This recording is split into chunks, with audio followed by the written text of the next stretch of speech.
अस्सलामुअलैकुम दोस्तों, बरखुरदारो। थोड़ा सा लेट हो गया था। डॉक्टर साहब पहले आए हुए थे, ख्वाजा साहब भी थे, तो इन्होंने चक्कर लगा लिए। तो ये भी बेटा जो है ना, वो जॉगिंग कर रहा है। तो ईद के बाद सब सुस्ती हो गए हुए हैं। रमज़ान में तो चलो हमने बना लिया हुआ था कि भाई रमज़ान है, रोज़ा रख के सो जाते हैं।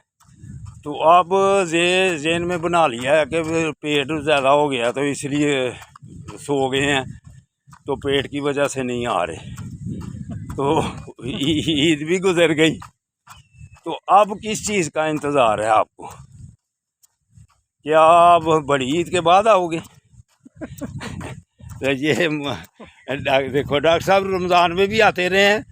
जब इत्काफ बैठा हुआ था तो इन्होंने अल्हम्दुलिल्लाह मुझे आके जब आया ईद के बाद, तो इन्होंने कहा आपकी ज़िम्मेदारी पूरी कर रहा था कि आप पार्क में नहीं थे, तो आपकी जो ड्यूटी आपने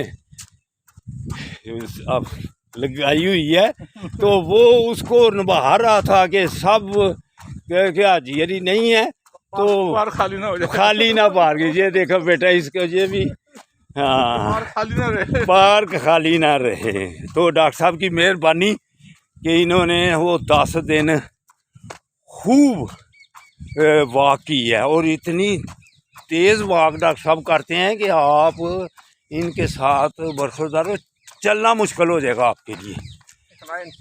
तो आप अगर करेंगे तो इंशाल्लाह ताला आप भी फिट रहेंगे। कल आप जब डॉक्टर साहब के साथ चल रहे थे ना, तो कल की वीडियो चढ़ाई हुई है। वो एक डेनमार्क के नौजवान कहूँगा उन्हें, हम इतनी तेज़ वॉक कर रहे थे तो वो हमसे आगे निकल गए। वो फिर जब डॉक्टर साहब का आखिरी चक्कर था, ये चले गए, तो फिर असिस्टेंट कमिश्नर साहब मलक साहब मेरे साथ रह गए।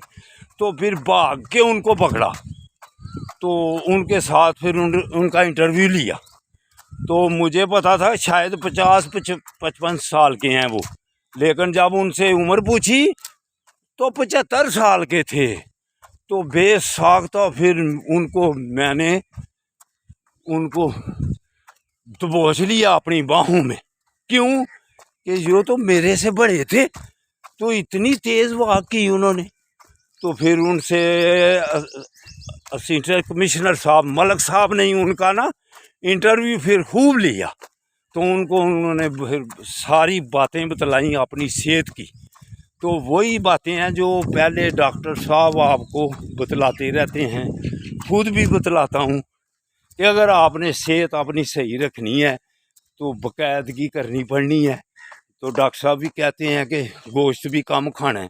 उन्होंने भी कल कहा कि गोश्त कम खाओ, सब्जियां, फल, ड्राई फ्रूट ये ज़्यादा इस्तेमाल करो। तो इसलिए वो 75 साल के हमसे आगे निकल गए। तो बेटा बरखुरदारो, आप भी इन बातों की तरफ ख्याल करोगे तो इंशाल्लाह ताला फिर डॉक्टर साहब की तरह आप देखें, ये फिट है, स्मार्ट भी देखें। ये देखें, सुबह के आए हुए हैं, मुझे थोड़ा सा लेट हो गया, मुझे काम था थोड़ा। तो ये वजह क्या है इनकी सेहत की कि बाकायदगी। तो अल्लाह पाक इनकी सेहत, अल्लाह पाक सबको सेहत दे, इनको भी दे। डॉक्टर साहब सब के लिए दुआ मांग रहे हैं कि या अल्लाह। तो ये देखो, दूसरे के लिए जो मांगता है वो पहले अल्लाह ताला उसको देता है। तो दूसरे के लिए हसद कीना बुग़्ज़ जो ज़हन में रखता है वो तो पहले ही जलता रहता है, फिर उसकी सेहत क्या बननी है। जले को क्या जलाना। हाय हाय हाय हाय, डॉक्टर साहब फरमा रहे हैं कि जले हो क्यों, क्या जलाना, वो तो खुद ही जल रहा है, वो तो खुद ही जल रहा है। तो बरखुरदारो आ जाओ, हम आपका इंतज़ार कर रहे हैं। मलक साहब भी आज डॉक्टर साहब पूछ रहे थे, मलक साहब भी कोई नहीं आए। मलक सगीर साहब भी नहीं आए। हाँ, मलक सगीर साहब, मलक नासर साहब, तो योगा को पूरा योगा ग्रुप एब्सेंट। तो अल्लाह ताला आपको सेहत तंदुरुस्ती दे, तो आप हमारे लिए भी दुआ करना। अल्लाह हाफिज़।